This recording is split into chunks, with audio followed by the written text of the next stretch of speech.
Hello friends, today we'll be discussing the emergency management of heart attack at home.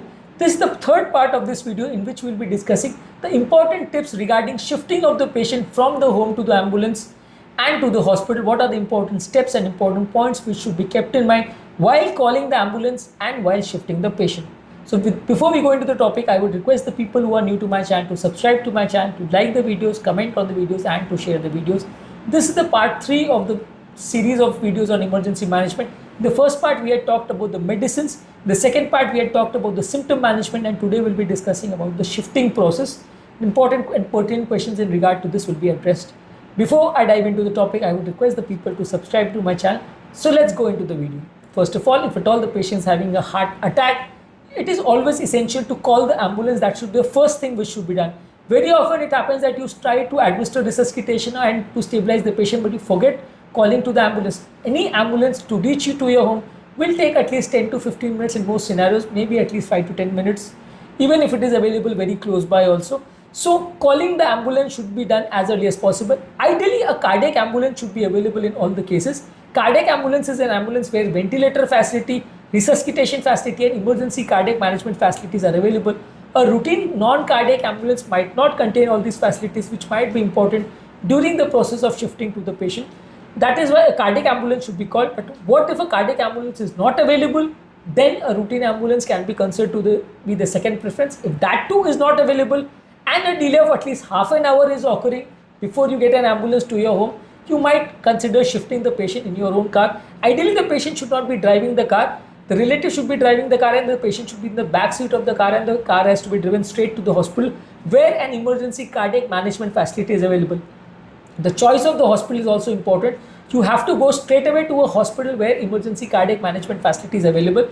You cannot waste your time going to a clinic or a local practitioner where ECG is also not available, chest pain management is also not available, tablets are also not available, and ICU setup is not there. So do not go to any clinic or any practitioner in case of an emergency. Always rush to a hospital where you have already previously decided that you should go, because these things should always be well thought of beforehand. You should always keep in mind which hospital you want to go, because in case of an emergency, you cannot be on doctor shopping, you cannot go from one hospital to another in case of emergency because you don't have the time for it. Pre-select your hospital and go directly to that hospital.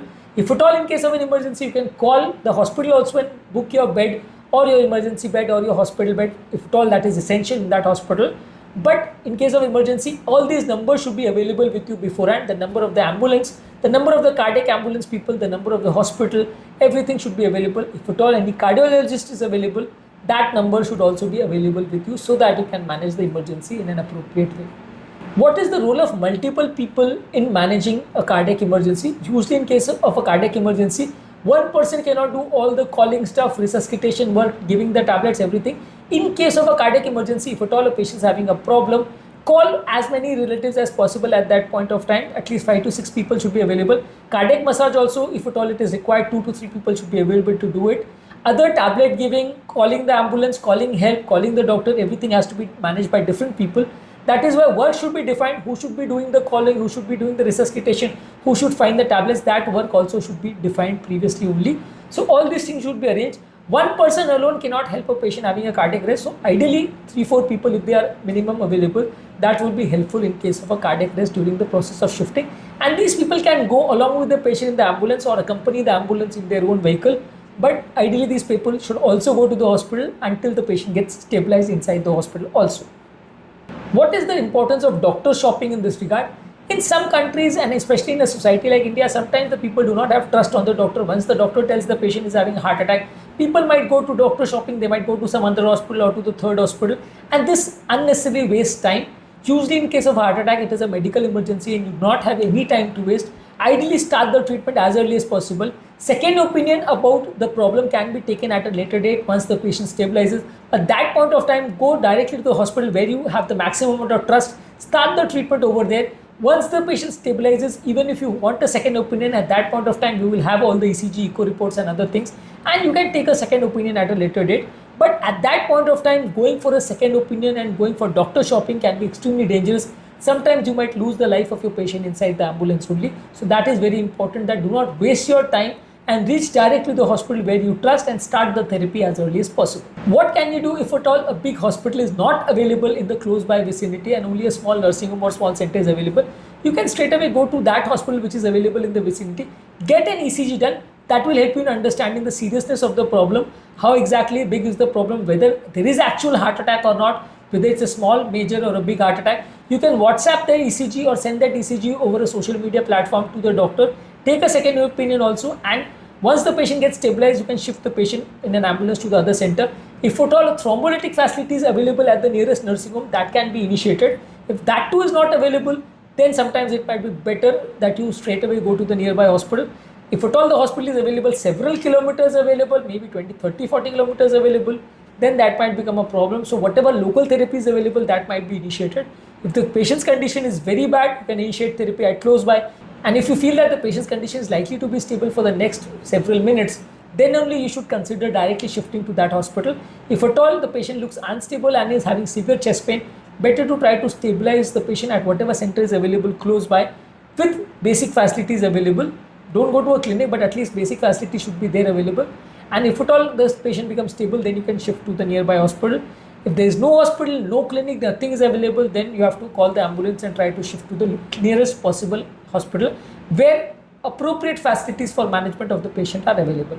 At least a cardiologist, at least a physician, at least emergency management facilities, at least defibrillation facilities, ECG, echo facilities, this should be available at the hospital. That is the bare minimum.